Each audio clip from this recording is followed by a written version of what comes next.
So let me ask the people's champ, man. Do the Rockets take the floor as currently constructed next season, or are changes inevitable based upon all that is taking place this season? Yeah, I mean, the Rockets will look different next year, but it'll only be because they'll have a healthy Fred VanVleet and like Steven Adams. They may tweak some free agents here and there, Okay. for some, ancillary pieces, but Kevin Durant will be there next year. Oh, you think? Okay. You think Kevin Durant will be there next year. I do believe that. You know, I don't want to cop out, man. I'm genuinely perplexed with this situation because I'm really not sure.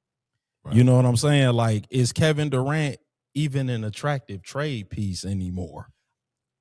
I mean, what would Houston want for him? Right. What are teams willing to offer for him? What's the appetite for a trade? Where does he best fit in?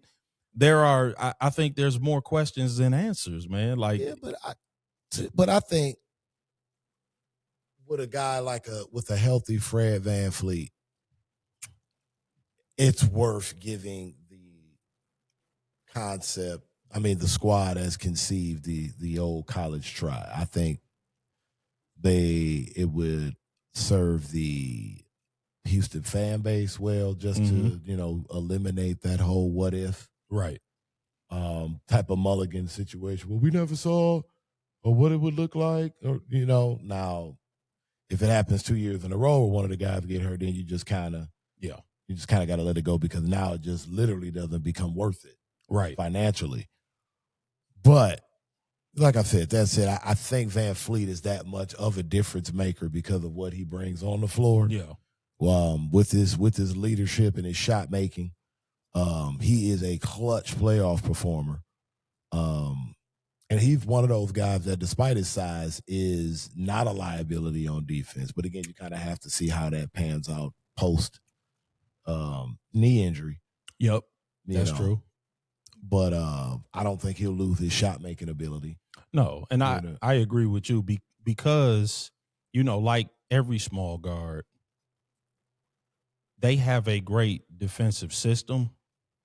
So I think that's the key. Like, we talked about, and again, not to take too many rabbit trails, but we talked about the only two small guards to lead their team to championships, Steph Curry and Isaiah Thomas. They also have that in common. They were a part of two excellent defensive systems. Absolutely. And by the way, they both also played with one of the most versatile defenders in the history of the game as well. Draymond and Rodman. Isaiah with Rodman and Steph with Draymond. I think that makes a difference too, because those guys cover up a lot of the defensive warts, because of how versatile they are. They can not only defend bigs, but they can come out on the perimeter and defend.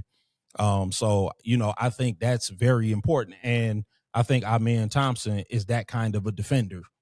So like, even if Fred is and I'm not saying that he's a team leader, but I'm just saying, like, even if he has some defensive deficiencies, they have such good perimeter defenders, like they can cover up for a lot of that, as long as he's responsible defensively and he knows where to position himself. Yeah. He knows he's got guys out there that are elite. So, And I think Jabari Smith acquitted himself well. Yep.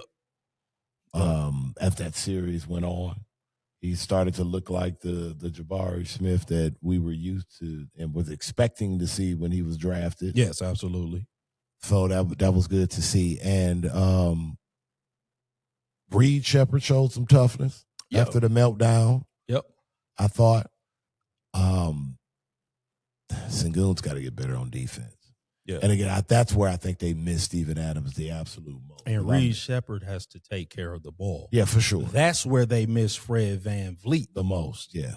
He takes care, again, ball security is a weapon in the playoffs. I agree. If Reed Shepherd doesn't turn the ball over, they win game 3. And they're up 3-2 going into game 6 instead of being down 3. That's why ball security is a weapon in the playoffs. I'll say that again. Ball security is a weapon in the playoffs in the NBA. I didn't mean to cut you off, though. No. I mean, it's something that will be revisited, whether we say it or not. No question. As the playoffs go on, it's going to be a running theme. Yep, no question about it. Yeah, no, that's so. Yeah, we'll keep our eyes on the Houston Rockets situation. I'm sure there'll be more to discuss as the offseason approaches.